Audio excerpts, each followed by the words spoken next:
Every Who down in Whoville liked Christmas a lot.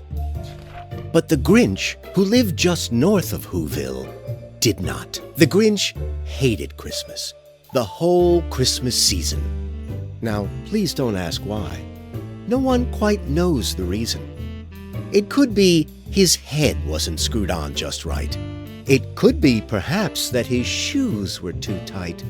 But I think that the most likely reason of all may have been that his heart was 2 sizes too small.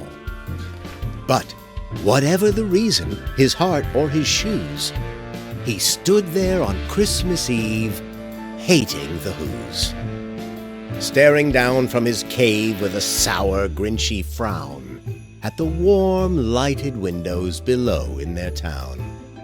For he knew every Who down in Whoville beneath was busy now hanging a mistletoe wreath. And they're hanging their stockings, he snarled with a sneer. Tomorrow is Christmas, it's practically here.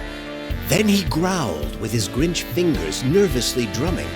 I must find some way to stop Christmas from coming. For tomorrow he knew all the Who girls and boys would wake bright and early. They'd rush for their toys, and then, oh, the noise! Oh, the noise, noise, noise, noise! That's one thing he hated, the noise, noise, noise, noise.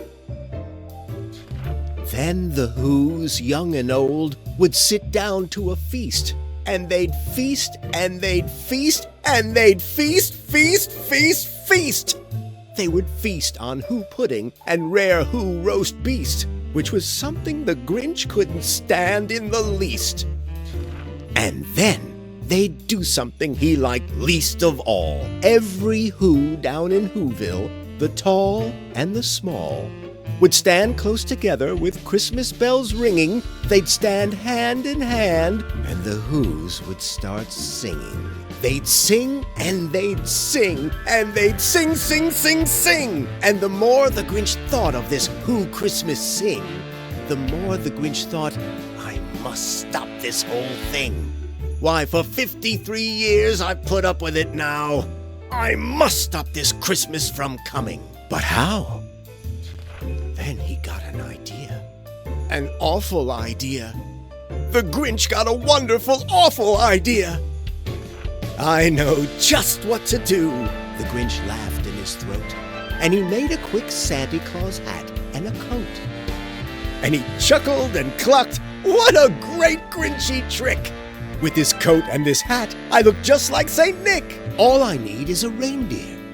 The Grinch looked around. But since reindeer are scarce, there was none to be found. Did that stop the old Grinch? No, the Grinch simply said. If I can't find a reindeer, I'll make one instead. So he called his dog Max, and he took some red thread, and he tied a big horn on the top of his head. Then he loaded some bags and some old empty sacks on a ramshackle sleigh, and he hitched up old Max. Then the Grinch said, get up! And the sleigh started down toward the homes where the Whos lay a snooze in their town. All the windows were dark.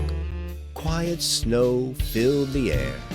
All the Whos were all dreaming, sweet dreams without care. When he came to the first little house on the square.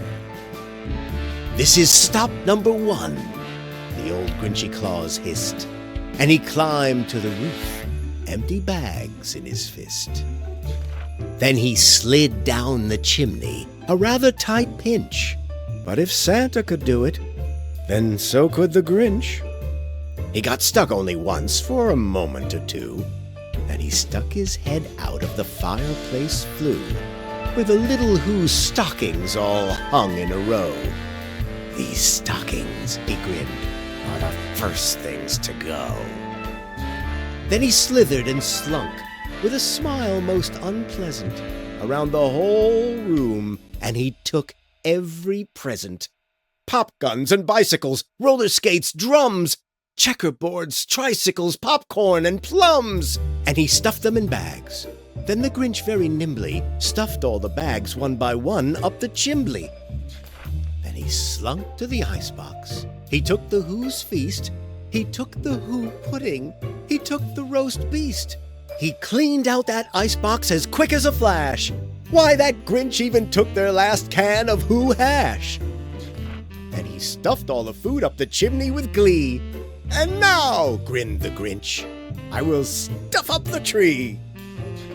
And the Grinch grabbed the tree, and he started to shove, when he heard a small sound like the coo of a dove.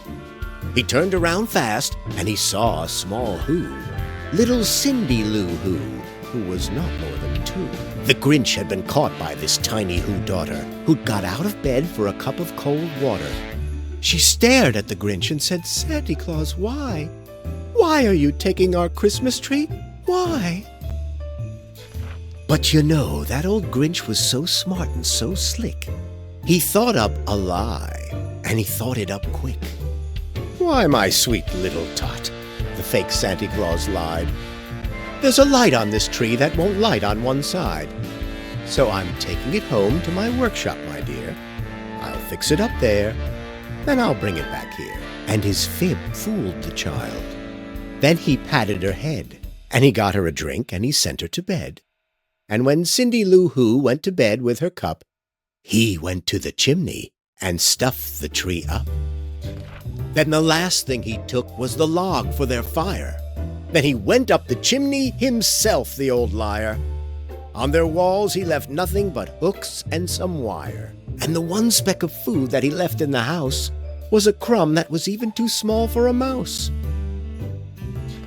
Then he did the same thing to the other Who's houses, leaving crumbs much too small for the other Who's mouses.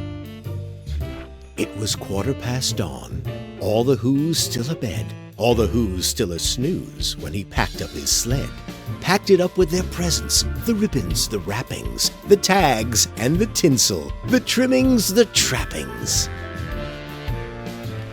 3,000 feet up the side of Mount Crumpet, he rode with his load to the tip-top to dump it. Pooh-pooh to the Who's, he was Grinchishly humming. They're finding out now that no Christmas is coming. They're just waking up. I know just what they'll do. Their mouths will hang open a minute or two. Then the Who's down in Whoville will all cry boo-hoo. That's a noise, grinned the Grinch, that I simply must hear. So he paused, and the Grinch put his hand to his ear. And he did hear a sound rising over the snow. It started in low, then it started to grow. But the sound wasn't sad. Why, this sound sounded merry. It couldn't be so, but it was merry, very. He stared down at Whoville. The Grinch popped his eyes, then he shook. What he saw was a shocking surprise. Every Who down in Whoville, the tall and the small, was singing without any presents at all. He hadn't stopped Christmas from coming. It came. Somehow or other, it came just the same. And the Grinch, with his Grinch feet ice cold in the snow, stood puzzling and puzzling. How could it be so? It came without ribbons. It came without tags. It came without packages, boxes, or bags.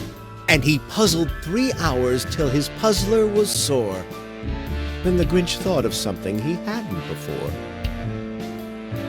Maybe Christmas, he thought, doesn't come from a store. Maybe Christmas, perhaps, means a little bit more. And what happened then?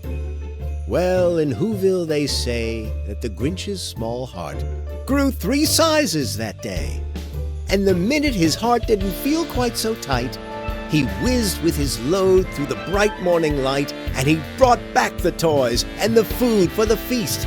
And he himself, the Grinch, carved the roast beast.